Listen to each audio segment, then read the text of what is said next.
pessoa que veio aqui. Te peço, Pai, te agradeço em nome de Jesus. Amém. Amém. Paz do Senhor para todos os irmãos. É sempre uma alegria revê-los e saber que estamos todos firmes em Jesus, firmes nas promessas do Senhor, e aqui mais um domingo para a glória de Deus. Vocês sabem que a razão de eu estar aqui é porque sou conservo de vocês. Estou aqui para servir a Deus e a igreja. Estar aqui hoje é um desafio, mais um desafio que tem suas recompensas. Tem as suas agruras, as suas dificuldades, mas tem o Senhor que está nos abençoando. Então, quero que os irmãos saibam que essa igreja pertence aos irmãos. Eu sou conservo dos irmãos e estamos aqui para dar o nosso melhor. Sempre dando graças a Deus pela vida de todos os irmãos que cooperam, que contribuem, que participam do culto. O nosso domingo é extremamente exaustivo. Eu chego aqui às 8 da manhã e saio às 9 da noite. E não tenho, às vezes, tempo para trocar de roupa, tomar banho, porque essa igreja é muito antiga e não se preocuparam com o banheiro, né? Então, às vezes, não dá tempo de ir em casa e voltar. E se eu for em casa tomar um banho, apago.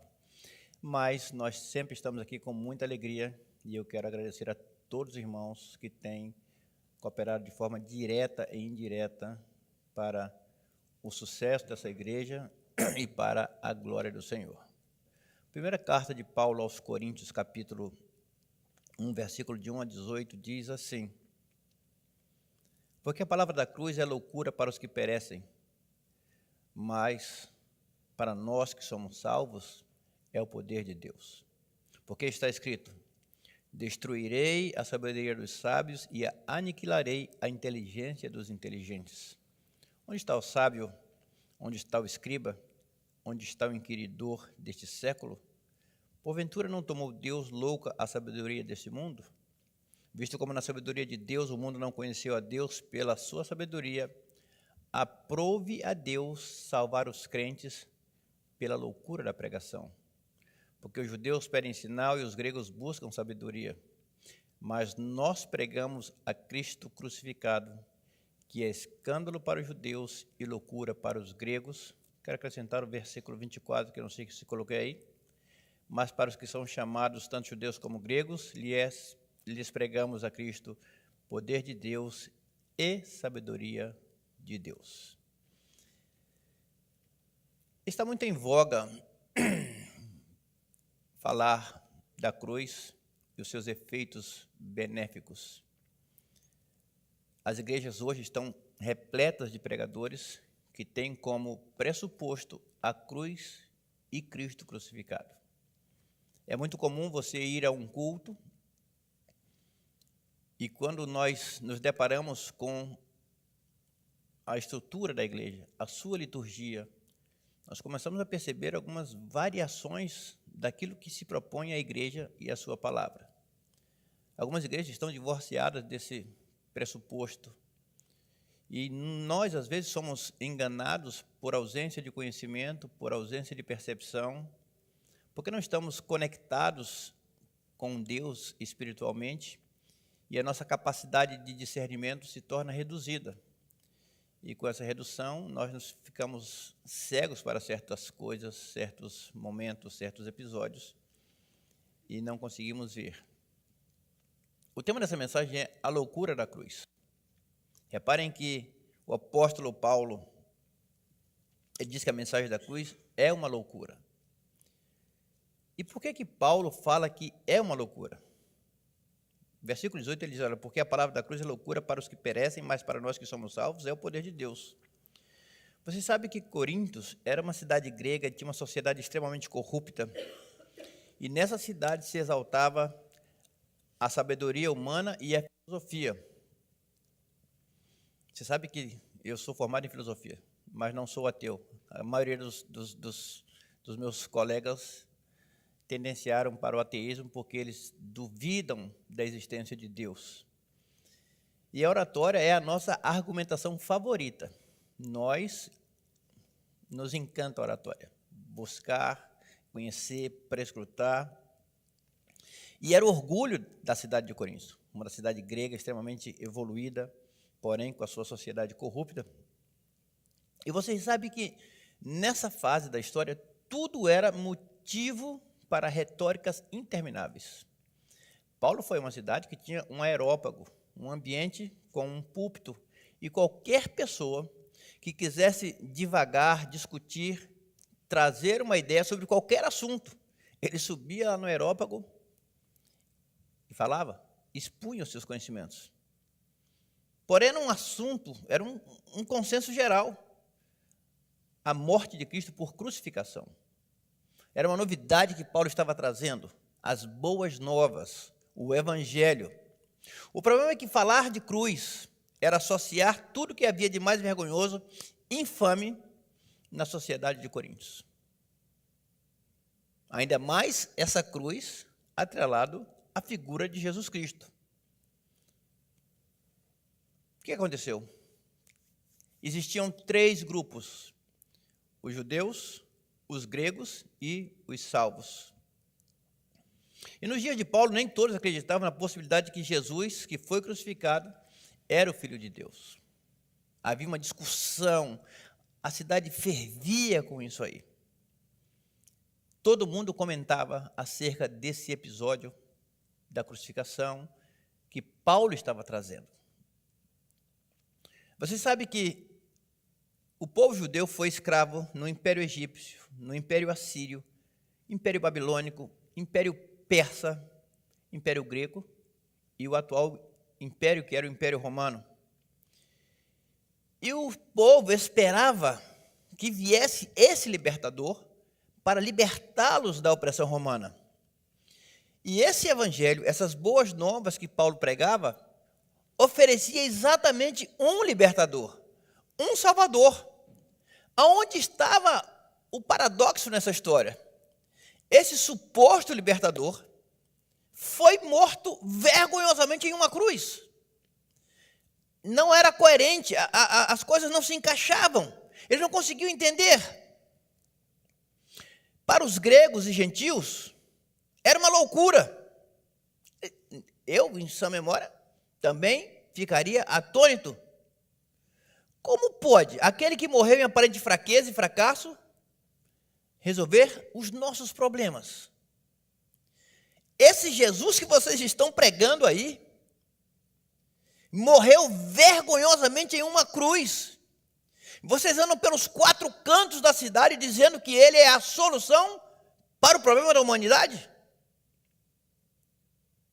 Era uma loucura. Eles não podiam entender. Para os judeus era pior. Aquilo era uma blasfêmia. O Cristo crucificado era um escândalo. Não se podia aceitar a ideia de que um Cristo, da forma que ele pregava, tivesse passado por todo aquele sacrifício. Para os judeus, uma blasfêmia. Para os gentios, uma loucura. E, obviamente, que eles digladiavam entre si, filosofando, querendo saber quem estava com a razão. Mas Paulo diz, olha, para os salvos, Romanos 1,16 assim, porque não me envergonho do evangelho de Cristo, pois é o poder de Deus para a salvação de todo aquele que crê, primeiro do judeu e também do grego. Para o salvo, é a melhor notícia que pode ter nos alcançado. E nós não devemos nos envergonhar. O conceito de vergonha é que você não se sente confortável ao lado de um personagem, de uma figura, de um objeto que lhe traz vergonha. A cruz trazia vergonha naquela época porque eles não entendiam o conceito da cruz. Eles não estavam organizados espiritualmente para entender que tudo se resumia no sacrifício da cruz. Por que tem cristãos que têm vergonha da Bíblia? Por que tem cristãos que têm medo de dizer que são cristãos? Não estou falando de países comunistas, socialistas, não. Estou falando de países livres, onde nós temos a liberdade de mostrar que somos servos de Deus. Não me envergonho do evangelho de Cristo, porque é poder de Deus. Porque haveria eu de me envergonhar daquele que morreu por mim? Porque haveria eu de me envergonhar daquele que mudou e transformou a minha vida? Porque haveria eu de me envergonhar daquele que deu o seu filho unigênito no meu lugar. Essa cruz não era para Jesus, era para mim. Essa vergonha quem tinha que passar era eu. O Evangelho é o poder de Deus para a salvação daqueles que aceitam Jesus e confiam no seu sacrifício da cruz. Talvez você não consiga converter todos os seus amigos. Obviamente que não. Mas você pode influenciá-los. Você pode fazer a diferença. É óbvio que a primeira coisa que as pessoas vão dizer é louco. Você está louco. Isso é uma filosofia barata, isso não existe. O mundo mudou, nós evoluímos, nós progredimos e você estacionou no tempo e no espaço. É uma loucura. Quando me converti, a primeira coisa que os meus amigos disseram, ficou doido. Foi na casa da minha mãe, Dona Maria, me chamam de Carlito. O Carlito ficou doido. O que foi que ele fez? Diz que agora é crente. Entregou a sua vida a Jesus. Uma loucura. Podemos influenciar através da pregação do Evangelho. Você não precisa abrir a sua boca para dizer que é cristão. Você não precisa abrir os seus lábios e ficar proclamando em alta voz que você é servo de Deus. Você tem algo diferente. Você tem o brilho da loucura da cruz. As pessoas, quando olham o seu semblante, quando olham o seu proceder, quando olham a sua conduta, vão perceber que você é diferente. Eu tenho um irmão que eu amo muito, muito, muito, muito. E eu disse, olha, você não diga para ninguém, quando você for fazer um contrato de trabalho, que você é cristão. Diga que você é o patrão e ele é o empregado. Vai aparecer a oportunidade para ele entender e perceber que você é crente. E ele entendeu a mensagem. Como se portavam os crentes de Coríntios? Uma mistura de filosofia e pragmatismo. Sabe o que é filosofar? Filosofar é amar a sabedoria, usar a razão, o intelecto para compreender todos os fatos. É a exclusão da fé. Nós queremos aquilo que é palpável, não aquilo que orbita no imaginário, não aquilo que orbita no que você não vê.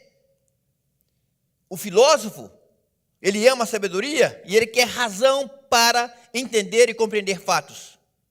Quem era o tema da reflexão? O evangelho que Paulo pregava, falando de um Cristo e esse crucificado.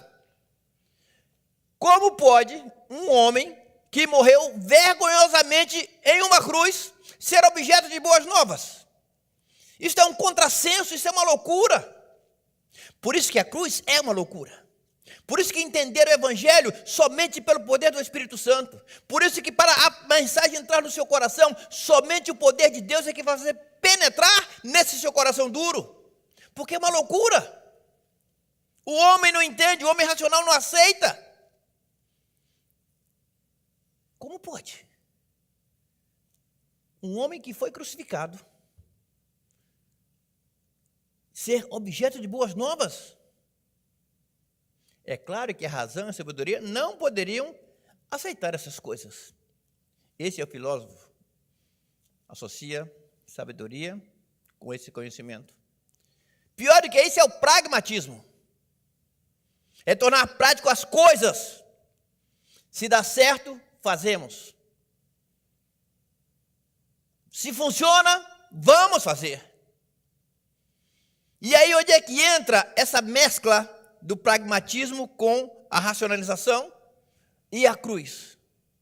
Porque nós divorciamos-nos da cruz para fazer aquilo que não está previsto fazer. Tornar práticas as coisas, não importa se está em desacordo com a palavra de Deus. Se der certo, fazemos. Você sabe que o que está em voga hoje é o cristianismo de mercado. O evangelho se transformou em um produto. A loucura da cruz se transformou em um produto caríssimo. Vocês sabem quanto cobra um cantor de sucesso para ir à sua igreja pregar ou cantar por 2 horas?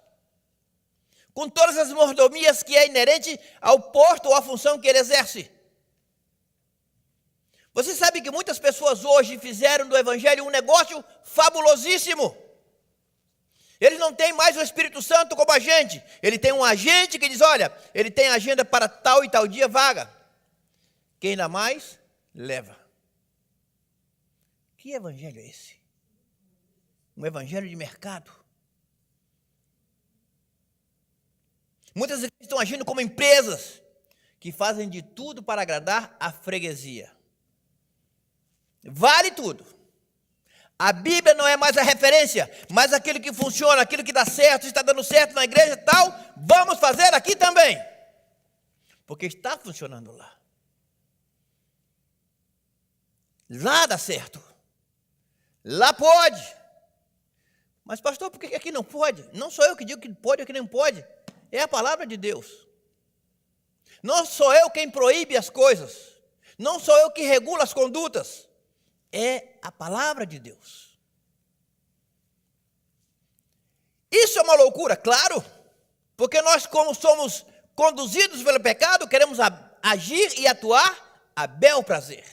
Eu quero fazer aquilo que a carne gosta de fazer. E a Bíblia, ela não é mais referência, não serve mais. E por que isso está se passando?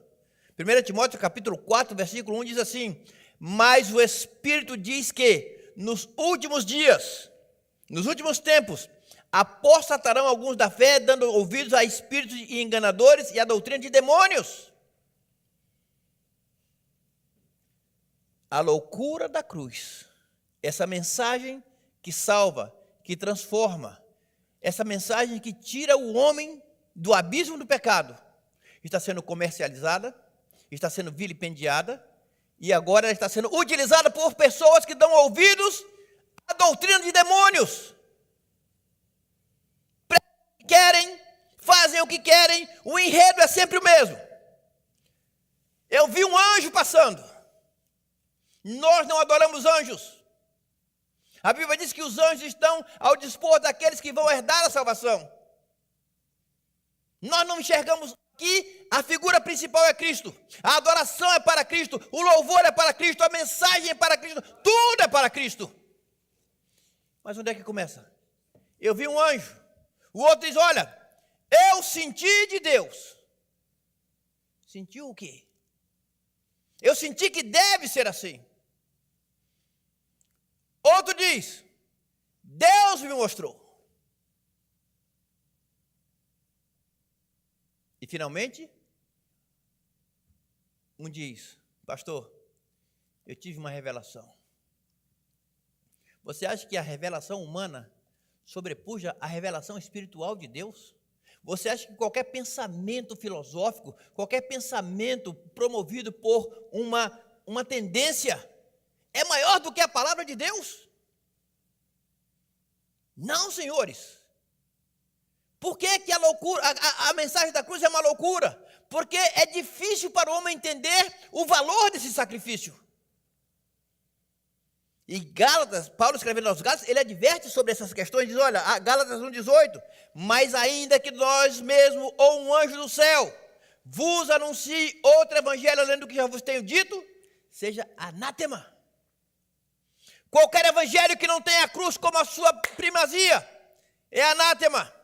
Qualquer evangelho que coloca Jesus em condição secundária é anátema. Qualquer evangelho que não reconhece a Trindade é anátema. Por isso que a cruz é uma loucura, porque poucos querem entender e querem distorcer o conceito do que é viver em Cristo. Irmãos, o culto a Deus, ele não é antropocêntrico, não sou eu que prego. Não é a minha pessoa que tem que ser a que está em destaque aqui. Não se baseia na minha performance, a minha retórica, o meu conhecimento, não se baseia nessas coisas. O culto é cristocêntrico, com base em Cristo e no seu sacrifício na cruz do Calvário. Por isso viemos aqui essa noite, para cultuar a um Cristo vivo. E isso é uma loucura. As pessoas não estão satisfeitas somente em cultuar a Cristo. Pastor, só fala de Cristo? Do que vamos falar? Bíblia, tema central, Cristo e esse crucificado. Finalidade, manifestar a glória de Deus. Não existe outro tema. De Gênesis a Apocalipse está Cristo relatado. A morte de Cristo é uma doutrina periférica. Não é uma doutrina periférica. Ela é a sua essência. A cruz de Cristo não é um apêndice, ele é o âmago do cristianismo. As pessoas estão colocando Cristo como secundário. Estão colocando Cristo em segundo plano. Tem pessoas, irmãos, que estão dizendo que os apóstolos têm mais valor literário do que o próprio Cristo. Paulo escreveu livros maravilhosos, mas não morreu por você. Todos os apóstolos fizeram milagres e coisas gigantescas, mas nenhum foi à cruz por você. Eles são santos, porque o conceito de santo significa separado. São separados por Deus e para um propósito específico. A Bíblia diz, sede santo, porque eu sou santo. Ele diz, separe-se do pecado, para que você possa ter uma relação de santidade comigo. É isso que a Bíblia diz a respeito de ser santo. E os púlpitos estão oferecendo o evangelho ao gosto do freguês. Relativização do pecado. Você sabe que hoje, combater o pecado em algumas igrejas não é politicamente correto. Claro, porque a filosofia do não faz mal está em vigor.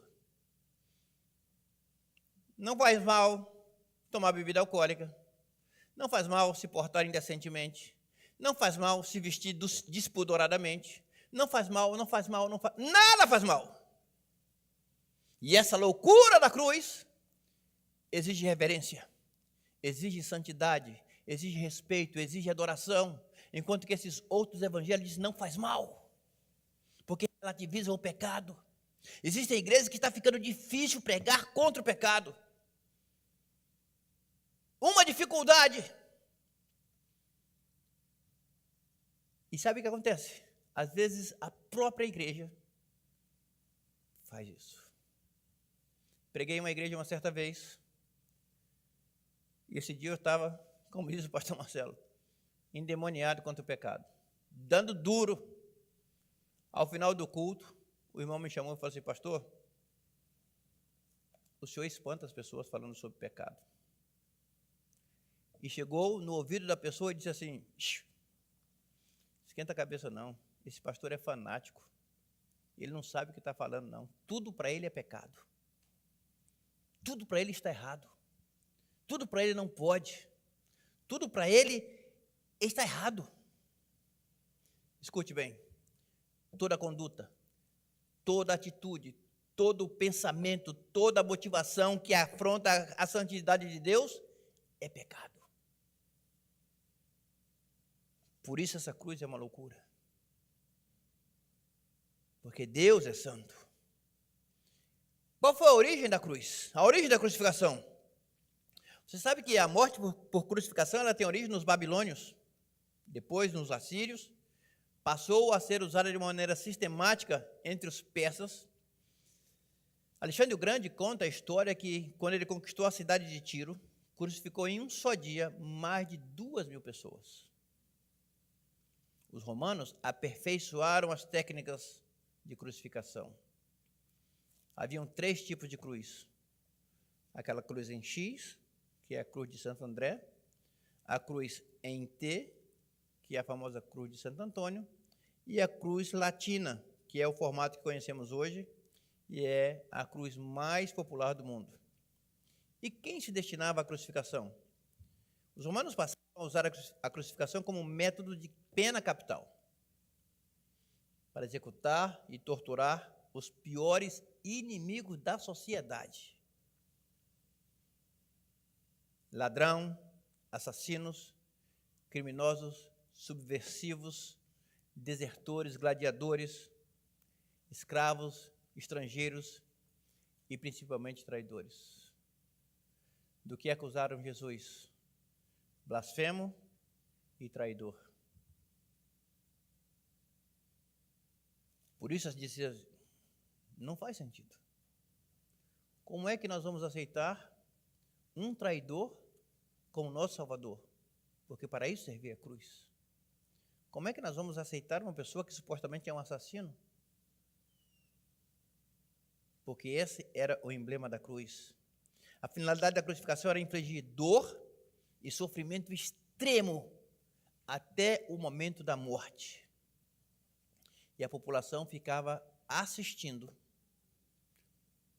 desde o início até o final. E isso atemorizava o povo.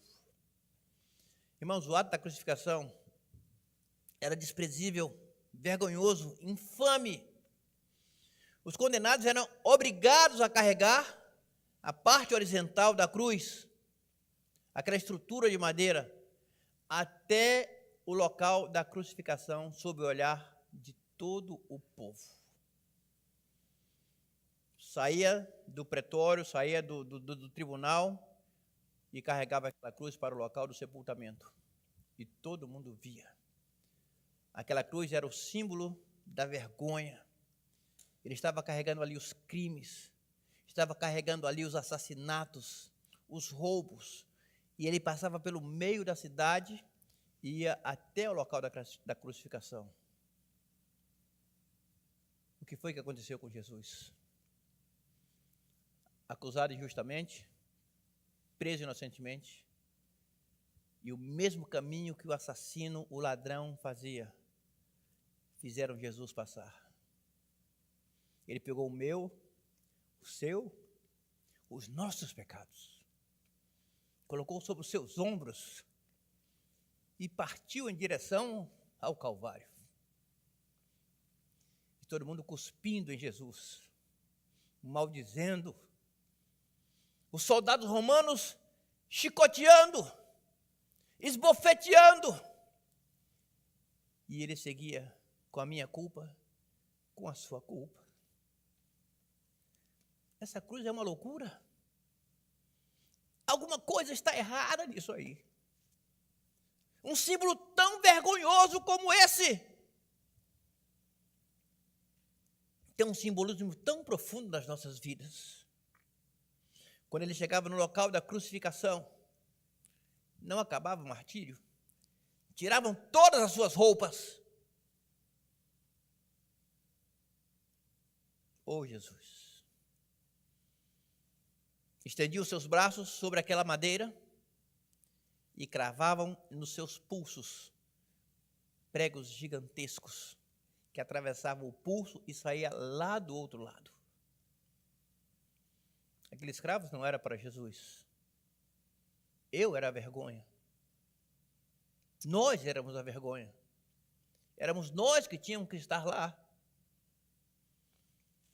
Que loucura. Depois, pegavam essa parte e jogavam sobre o madeiro que estava estendido. E cravavam também os seus pés.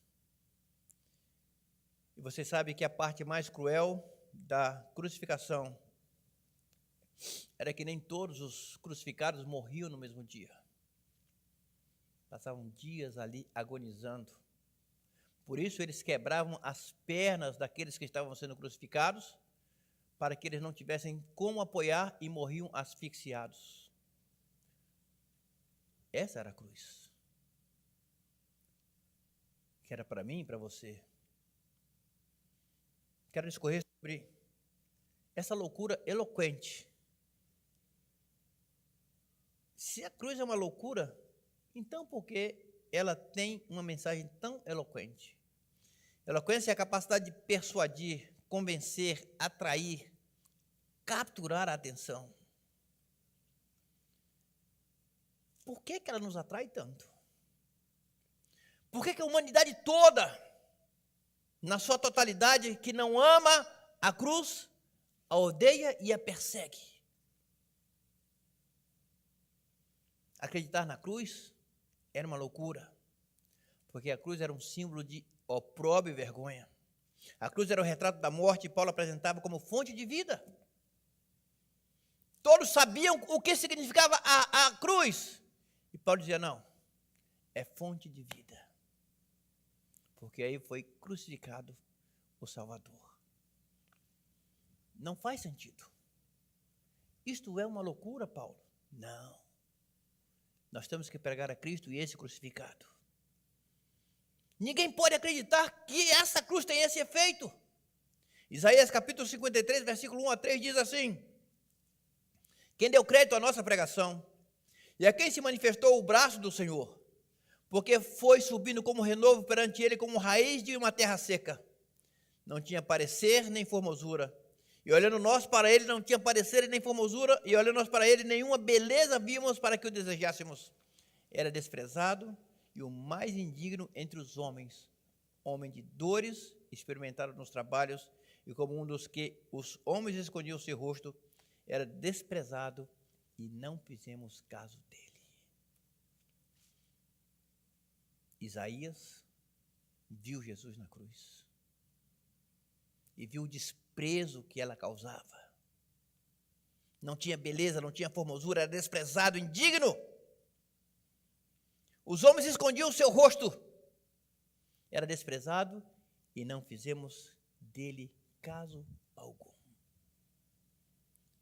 Se a cruz representava tudo isso, como pode algo tão horrendo ter tanto poder de atração? Paulo, o implacável perseguidor de cristãos, teve um encontro pessoal com o Senhor Jesus. Paulo era poliglota, criado aos pés de Gamaliel, doutor da lei. Não resistiu à força da atração da cruz. O Cristo crucificado se manifestou para ele quando ele ia buscar os cristãos, os loucos pela cruz. Ele ia para o caminho de Damasco e uma luz enorme apareceu diante dele. E ele caiu e uma voz ecoou: Saulo, por que me persegues? Ele disse: quem é, Senhor? E ele disse: eu sou Jesus, a quem você persegue. Não se preocupe se o mundo te persegue. Não fique se defendendo da sua forma racional, porque a perseguição está vindo contra você. A cruz é uma loucura, ser cristão é uma loucura, mas para aqueles que creem no sacrifício da cruz, ela é poder de Deus para a salvação e redenção da humanidade. Paulo sabia das tendências daquela igreja que queria buscar respostas racionais para aquilo que só entendemos pela fé. E olha o que Paulo escreveu, 1 Coríntios capítulo 21, 2, versículo 1 e 2. E eu, irmãos, quando fui ter convosco anunciando-vos o testemunho de Deus, não fui com sublimidade de palavras de sabedoria, porque nada me propus saber entre vós, senão a Cristo e esse crucificado. O que Paulo estava dizendo? Sou poliglota, conheço a lei, fui criado aos pés de um dos homens mais sábios, Gamaliel. Mas não vim aqui com retórica humana ou conhecimento humano. Paulo sabia das suas habilidades vernaculares, mas o eloquente não era ele, o eloquente era o evangelho que ele pregava. Paulo estava concentrado na verdade central do evangelho, Cristo e esse crucificado. E aí vem a redenção. Cristo e esse crucificado. Cristo se refere a quem é Cristo. Detalhe interessante, precisamos entender. A primeira coisa que precisamos entender é que Jesus Cristo é uma coisa, o sobrenome é outra. Algumas vezes nós misturamos tudo junto. Jesus Cristo não é o sobrenome de Jesus. Jesus, um nome, Cristo, outro conceito. Você sabe que ele era conhecido como Jesus Bar José, que significa Jesus, filho de José. Cristo era o título supremo de Jesus. A palavra Cristo vem do grego Christos, que significa ungido, Messias. No Antigo Testamento as pessoas eram ungidas com azeite, quando eram chamadas para servirem como reis, sacerdotes ou profetas. E todos os que eram separados e consagrados para servir era um Messias, por ter recebido essa unção. Engraçado que o povo de Israel ansiava pelo Messias. não era apenas um Messias, era o Messias, aquele que seria separado e consagrado por Deus de forma suprema. Ele viria para ser sacerdote, profeta e rei. E quando ele veio, o mundo não o conheceu. Esperaram tanto por ele e o mundo não o conheceu. Vocês já podem imaginar a confusão que foi gerada naquela época, nessa circunstância? Jesus curando, Jesus libertando, Jesus salvando, Jesus pregando a mensagem e as pessoas tendo dúvidas de quem era ele. Pode imaginar isso aí? Será que os seus discípulos estavam conscientes de quem era Jesus? Jesus Cristo, vou ver o que esse pessoal pensa a meu respeito. Eles estavam indo aí para as aldeias de Cesareia de Filipe e fez uma pergunta: que dizem os homens que eu sou? Eles responderam: olha, uns dizem que tu és João Batista, outros dizem que tu és Elias, outros dizem que tu és Jeremias ou um dos profetas. Veja que a ótica do mundo estava sendo identificado com todos os tipos de pessoas. Mas nenhuma dessas especulações estava correta. Mateus 16, ele diz assim, e ele lhes disse: mas vós, agora perguntou para os discípulos, quem dizeis que eu sou? E Simão Pedro, respondendo, disse: tu és o Cristo, o Filho do Deus vivo. Aleluia. O Espírito Santo revelou para ele. Nem todo mundo que encontrou Jesus reconheceu imediatamente. Não era por falta de informação. Todos sabiam que ele haveria de vir. Isaías vaticinou a respeito do advento do Messias. Os sinais da sua divindade estavam todos residentes nele. O problema é que só identifica Jesus, só reconhece Jesus quem nasce de novo. É preciso nascer de novo para conhecer Jesus, para entender a loucura da cruz. E Pedro diz: eu te conheço, tu és o Cristo, o Filho do Deus vivo.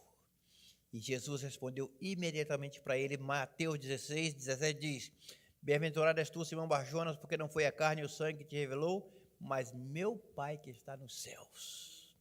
É Deus que nos revela Cristo. É Deus que abre o nosso coração para Cristo entrar. É o Espírito Santo que trabalha nas nossas vidas, tira dos nossos olhos essa venda espiritual, religiosa, para que nós possamos enxergar quem é Cristo. Você sabe que possivelmente eu estou pregando para pessoas que conheceram a Cristo e ainda se lembram do dia, hora e local. Sabe que muitos foram alcançados em um culto como esse aqui, na simplicidade que Jesus Cristo ama, todos atentos. Me encanta assim que estão todos aí fixados, compenetrados, absorvendo. E muitos foram alcançados assim. Outros foram resgatados nos seus momentos mais difíceis das suas vidas. E alguém falou sobre o evangelho da cruz. Essa loucura que o mundo rejeita. Outros estavam à beira da morte, sem expectativa nenhuma de vitória. E alguém disse: muita gente diz que é loucura, mas eu conheço um Deus que pode mudar a sua vida. Ele mudou a minha, ele me transformou, ele pode mudar a sua vida também, e esse homem é apresentado a Cristo. Cristo refere-se à pessoa de Cristo, e esse crucificado se refere à sua obra redentora na cruz do Calvário. Por que Jesus Cristo teve que morrer na cruz? 1 João capítulo 1, versículo 15 diz assim: e essa é a mensagem que dele ouvimos, e vos anunciamos, que Deus é luz e não há nele treva nenhuma. Deus é luz e não pode conviver com o homem entenebrecido pelo pecado. Não há como Deus fazer essa relação. é a antítese de Deus, é Satanás, cujo reino é escuridão e pecado. Romanos 6, 23 diz: porque o salário do pecado é a morte, mas o dom gratuito de Deus é a vida eterna por Cristo Jesus, nosso Senhor. Você sabe que o pecado nos separa de Deus? Foi isso que ele fez com Eva. Com as suas artimanhas, enganou Adão e Eva. Com a desobediência veio o pecado. E o pecado passou a fazer parte da natureza do homem. E esse pecado, ele ficou como um véu, separando o homem da fonte da vida. Aqui estava Deus, aqui estava o pecado, e aqui ficou o homem, separado da fonte da vida, sem acesso nenhum para com Deus. Por isso nós temos essa forte inclinação para fazer a nossa própria vontade, não a vontade de Deus. É difícil fazer a vontade de Deus. É difícil esperar em Deus. É difícil ter longanimidade. Deus não é paciente, Deus é longânimo. Porque a nossa carne quer que nós façamos o que Deus quer fazer. Escuta, espera em Deus. Confia no Senhor. O que as pessoas dizem que é loucura, é a decisão mais acertada que o homem pode ter na sua vida. Aqui está o resumo da sua obra. E quando o homem ficou separado de Deus por causa do pecado, Deus deu uma primeira oportunidade. Escreveu as suas leis para ajustar o homem para que ele tivesse relação com Deus. O problema é que nenhuma das pessoas, ninguém conseguiu cumprir a lei. O homem continuava separado de Deus. Você sabe que no santuário, no templo, havia o átrio, o santo e o santo dos santos. Átrio, santo e santíssimo. E aqui tinha um véu. O véu era o símbolo do pecado. Aqui estava a arca do concerto, a arca da aliança. O sumo sacerdote, uma vez ao ano, vinha com o sangue que era feito lá no sacrifício e fazia a oferta de expiação pelos nossos pecados. A tradição romana, a tradição judaica diz que esse sumo sacerdote, quando ele vinha para o Santíssimo, amarravam uma corda nele e ele entrava, e se ele estivesse em pecado, ele era fulminado instantaneamente e ninguém podia entrar, e puxavam a cinza dele, o que sobrou, não sei, com a corda. E aqui estava o pecado que impedia o homem de relacionar-se com Deus. Qualquer pessoa que passasse por aquele véu morreria, pois nenhum pecado podia permanecer na presença de Deus. Então Deus agora arruma outra opção, perdão através do sacrifício imperfeito. Deus, em sua longanimidade, deu às pessoas uma outra chance. Qual era? Sacrificar um animal sem defeito, sem mácula, para poder obter perdão. E o sumo sacerdote fazia esse procedimento. Através do derramamento de sangue, do sacrifício, a dívida do pecado era paga. No entanto, o sangue dos animais não conseguia tirar a causa da raiz do problema, o pecado da natureza humana. Depois que os pecados eram perdoados, faltava no pecar de novo. Você já saiu de casa dizendo assim: hoje eu não vou pecar. Quantos já fizeram isso aqui? Hoje eu não vou ver nada, não vou ouvir nada. Quando chega em casa, diz: Jesus, me perdoa porque eu pequei. E esse processo era repetitivo. O sacrifício era imperfeito. Deus odiava esse estado terrível das coisas. O seu anseio, a vontade de Deus, irmão, foi sempre ter comunhão com o homem e salvá-lo. E Deus procurou por alguém que pudesse tirar o homem do círculo vicioso do pecado e do perdão. Perdão, pequei, pequei, perdão. Apesar de que havia muitas pessoas que eram justas, inocentes, tementes a Deus, mas nenhuma delas era capaz de justificar os nossos pecados. Deus precisava de alguém que se colocasse na brecha entre Deus e a humanidade.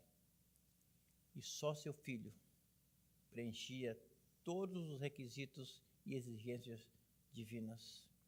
Ezequiel, eu acho que eu coloquei errado aqui, 2:30, não sei. Exatamente. E busquei dentre eles um homem que estivesse tapando o muro e estivesse na brecha perante mim por essa terra, para que eu não a destruísse, mas a ninguém achei. Deus buscou na humanidade alguém e não encontrou. Nós estávamos definitivamente destinados a nunca mais ter comunhão e relação com Deus. Até que veio a loucura da cruz. Jesus disse: eu vou. Quando Jesus Cristo viu a situação da humanidade, que não tinha nenhum voluntário, Jesus disse: eu vou. E o seu pai permitiu. Eu tenho certeza que você não daria uma unha do seu filho por nada e nem por ninguém. Eu tenho certeza que o seu filho também não se voluntariaria para entrar na culpa de alguém que ele não cometeu. E Jesus Cristo disse: eu vou. Você sabe que Deus, Pai, Deus Filho e Espírito Santo são 3 em 1. E Deus tem atributos incomunicáveis, que são exclusivos de Deus. Deus é onipotente, seu poder é absoluto e ilimitado. Ele é a fonte do poder, está acima de tudo e de todos. Deus é onipresente, está em toda parte simultaneamente. Nenhum lugar está fora do alcance de Deus. Deus é onisciente. Deus conhece todas as coisas desde o passado até o futuro. Deus é imutável. O caráter de Deus não muda. Seus propósitos, amor e promessas conosco não sofrem variações e nem dependem de circunstâncias. Deus é eterno, não tem começo nem fim, o único ser autoexistente. Deus é supremo, Deus é soberano. Para vir aqui, ele tinha que se esvaziar de todos esses atributos. Essa cruz é uma loucura. Para resgatar o homem perdido, eu vou ter que sair de mim, me esvaziar. Quem em sã consciência faria isso? Que herói nacional estaria disposto a pagar um preço tão alto? Que rei, que príncipe, que presidente? E Jesus Cristo disse: eu vou. Se fôssemos nós dizer, isso é uma loucura. A cruz é uma loucura. Um Deus que não precisa fazer isso. Ele não depende de nós para nada. Ele não precisa da nossa glorificação, das nossas orações, dos nossos jejuns, de nada. E ele disse: eu vou. E por que Deus veio? João 3,16. Porque Deus amou o mundo de tal maneira que deu seu Filho unigênito, para que todo aquele que nele crê não pereça, mas tenha a vida eterna. Essa cruz é uma loucura. Isso não é racional. Que amor incondicional é esse? que sabe dos meus pecados, das minhas falhas, das minhas transgressões, do meu caráter degenerado, e me amou primeiro, eu vou. Se despiu dos seus atributos divinos, se fez homem, nasceu de uma virgem e se submeteu à morte e morte de cruz. Que loucura é essa, pastor? Que história é essa? É a mais bela história de amor que já foi escrita para o homem. É a maior dedicação de amor que o mundo já recebeu. Através de uma loucura que o mundo não conhece. Esse amor incondicional. Não importa quem você é, o que você fez, não importa as circunstâncias, Jesus te ama. Não importa as dificuldades, Ele vai estar contigo nas tuas dificuldades. Não importa onde, quando, porque, não interessa, Ele vai estar junto contigo. Mas isso é uma loucura, exatamente é uma loucura. Mas isso não é racional, não é racional, é pela fé. Ele vai estar contigo. Por isso, Paulo escrevendo nos casos, diz: olha, e nós pregamos a Cristo e esse crucificado. A sua obra de redenção foi completa, foi perfeita. É loucura para os judeus e para os gregos, mas para nós que cremos é a salvação de todo aquele que nele crê. Que não chamem de loucos, que não chamem de fanáticos, mas que reconheçam que a loucura da cruz nos garantiu vida eterna. Dê um aplauso ao Senhor. Vamos nos colocar de pés e vamos orar, vamos louvar ao Senhor, porque eu sei que essa noite Jesus falou no teu coração, Jesus falou no meu coração, e essa loucura ela segue até hoje. Oh Jesus,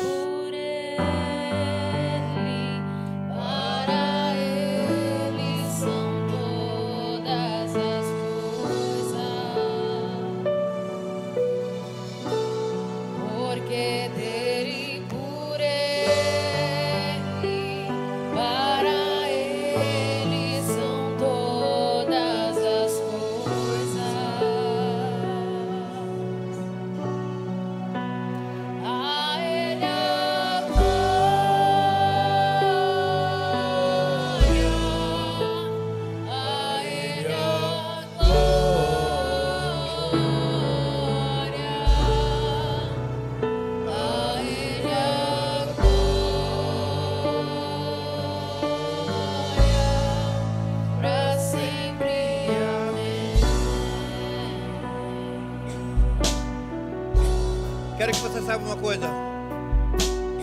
Essa loucura da cruz só entendemos pela fé. Talvez você necessite de uma oração essa noite. Talvez você tenha uma questão. Diga: Senhor, como vou resolver? O sacrifício da cruz foi consumado, foi perfeito. Não tem problema, está pago. Os meus, os seus, os nossos pecados. Eu sei que você veio aqui essa noite com uma dúvida, com um pensamento, mas a loucura da cruz sobrepuja o seu entendimento. Você vem numa expectativa e Deus muda a sua expectativa e diz: ei, não temas, eu sou a ressurreição e a vida. Eu quero orar por você essa noite. Quero que você cubra a sua cabeça e que você saiba que o sacrifício da cruz continua. Essa cruz que é uma loucura para a humanidade é salvação para todo aquele que nele crê. Eu quero que enquanto eu estiver orando, você deposite toda a sua confiança aos pés da cruz. Ainda que seja loucura para o mundo perdido, para nós é poder de Deus. Senhor, te damos graças. Te louvo, Senhor, para os teus servos que vieram aqui essa noite ouvir a tua voz, a tua palavra. Senhor, estamos voltando para os nossos lares. Leva-nos sob a tua potente mão, Senhor. Guarda-nos, cobre com o teu sangue. e dá-nos uma semana de bênção, de vitória. Receba toda a honra, toda a glória, toda a adoração, Senhor, e que teu nome seja sempre glorificado. É nossa oração em nome de Jesus. Amém, amém e amém.